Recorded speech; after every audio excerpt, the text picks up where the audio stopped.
IPL 2025 సీజన్లో భాగంగా Delhi Capitals Royal Challengers Bengaluru జట్ల మధ్య ఢిల్లీలోని అరుణ్ జైట్లీ మైదానంలో నిన్న జరిగినటువంటి మ్యాచ్ నెంబర్ 46లో ఢిల్లీ క్యాపిటల్స్పై రాయల్ ఛాలెంజర్స్ బెంగళూరు జట్టు 6 వికెట్ల తేడాతోటి ఘన విజయం సాధించి పాయింట్ల పట్టికలో అగ్రస్థానానికి దూసుకువెళ్ళింది. ఈ మ్యాచ్లో టాస్ గెలిచినటువంటి ఆర్సీబీ కెప్టెన్ రజత్ పటీదార్ ముందుగా బౌలింగ్ ఎంచుకున్నాడు. సో టాస్ ఓడిపోయి మొదట బ్యాటింగ్ చేపట్టినటువంటి ఢిల్లీ క్యాపిటల్స్ నిర్ణీత 20 ఓవర్లలో 8 వికెట్ల నష్టానికి 162 పరుగులకే పరిమితమైంది. ఢిల్లీ క్యాపిటల్స్ బ్యాటర్లలో ఎవరూ పెద్దగా రాణించలేదు. కేఎల్ రాహుల్ 39 బంతుల్లో 41 పరుగులు చేసి టాప్ స్కోరర్గా నిలిస్తే స్టబ్స్ కాస్త వేగంగా ఆడి 18 బంతుల్లోనే 34 పరుగులు చేశాడు. ఇక ఓపెనర్ అభిషేక్ పోరెల్ 11 బంతుల్లో 28 పరుగులు చేయగా డూప్లెసీ 22 పరుగులు చేశాడు. మిగతా వారందరూ పూర్తిగా విఫలమయ్యారు. ఆర్సీబీ బౌలర్లలో భువనేశ్వర్ కుమార్ 3 వికెట్లు తీయగా హ్యాజిల్వుడ్ 2 వికెట్లు, యష్ దయాల్, కృణాల్ పాండ్యా చెరో వికెట్ తీశారు. సుయాష్ శర్మ వికెట్లు తీయకపోయినప్పటికీ చాలా పొదుపుగా బౌలింగ్ చేశాడు. యష్ దయాల్ తప్ప దాదాపు అందరూ కూడా పొదుపుగా బౌలింగ్ చేశారు. ఇక 163 పరుగుల విజయ లక్ష్యంతో బరిలోకి దిగినటువంటి ఆర్సీబీ 26 పరుగులకే 3 వికెట్లు కోల్పోయి కష్టాల్లో పడింది. రెండో ఓవర్లోనే జాకోబ్ బెథెల్ 12 పరుగులకే అక్షర్ పటేల్ బౌలింగ్లో కరుణ్ నాయర్కు క్యాచ్ అవుట్ అవగా అక్షర్ పటేల్ వేసినటువంటి అదే ఓవర్లో పడిక్కల్ డక్అవుట్ అయ్యాడు. 4వ స్థానంలో బ్యాటింగ్కి వచ్చినటువంటి కెప్టెన్ రజత్ పటీదార్ కోహ్లీతో సమన్వయం లోపించి రన్అట్ అయ్యాడు. దీంతో ఆర్సీబీ 3 వికెట్లు అంటే స్వల్ప వ్యవధిలోనే 3 వికెట్లు కోల్పోయి పీకల్లోతో కష్టాల్లో పడింది. ఆ దశలో 5వ స్థానంలో బ్యాటింగ్కి వచ్చినటువంటి కృణాల్ పాండ్యా కోహ్లీతో కలిసి జట్టును ఆదుకున్నాడు. కోహ్లీ తొందరపడకుండా నిలకడగా ఆడితే కృణాల్ పాండ్యా మాత్రం ఎన్నడూ లేనిది అద్భుతంగా బ్యాటింగ్ చేశాడు. ఎప్పుడో 8 ఏళ్ల క్రితం ఐపీఎల్లో హాఫ్ సెంచరీ చేసినటువంటి కృణాల్ పాండ్యా మళ్ళీ ఈ మ్యాచ్లో హాఫ్ సెంచరీ చేశాడు.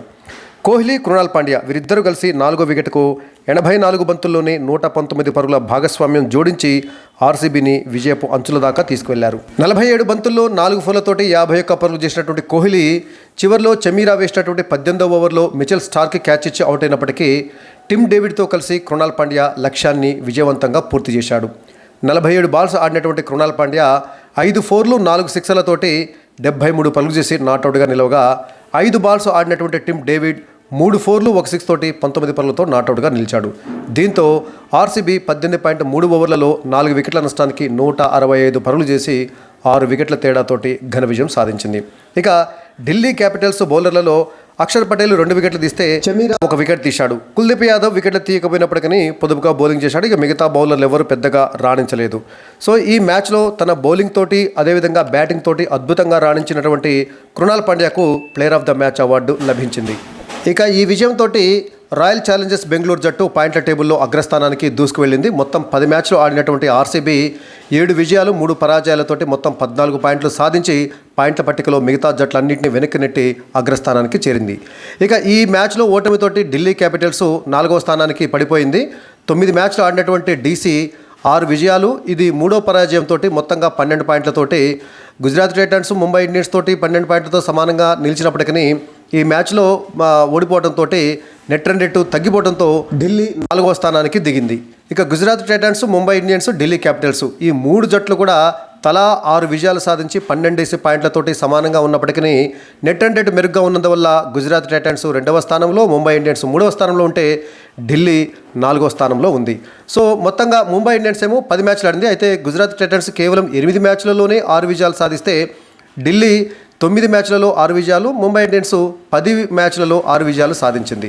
ఇక పాయింట్ల పట్టికలో 5వ స్థానంలో ఉన్నటువంటి పంజాబ్ కింగ్స్ 9 మ్యాచ్లలో 5 విజయాలు 3 పరాజయాలతో మొత్తం 11 పాయింట్లు సాధించి ప్రస్తుతం పాయింట్ల పట్టికలో 5వ స్థానంలో ఉంటే లక్నో సూపర్ జైంట్స్ 10 మ్యాచ్లలో 5 గెలుపులు 5 ఓటములతోటి 10 పాయింట్లు సాధించి ప్రస్తుతం పాయింట్ల పట్టికలో 6వ స్థానంలో కొనసాగుతుంది. సో ఈ 6 జట్లకు మాత్రమే ప్లే ఆఫ్ చేరడానికి దాదాపు ఎక్కువ అవకాశాలు ఉన్నాయి. ఇక 7, 8, 9, 10 స్థానాలలో ఉన్నటువంటి కేకేఆర్, ఎస్ఆర్హెచ్, ఆర్ఆర్, సిఎస్కే జట్లకు మాత్రము పెద్దగా ప్లే ఆఫ్స్ చేరేందుకు అవకాశాలు మెరుగ్గా లేవు. ముఖ్యంగా 9, 10 స్థానాలలో ఉన్నటువంటి Rajasthan Royals, Chennai super Kings ఈ 2 జట్లు దాదాపు ప్లే ఆఫ్ రేస్ నుంచి నిష్క్రమించినట్లే. ఎందుకంటే ఈ 2 జట్లు కూడా 9 మ్యాచ్లో ఆడి కేవలం 2 విజయాలు మాత్రమే సాధించి 4 పాయింట్లతోటి మరి 9, 10 స్థానాలలో పాయింట్ల పట్టికలో అట్టడుగున ఉన్నాయి.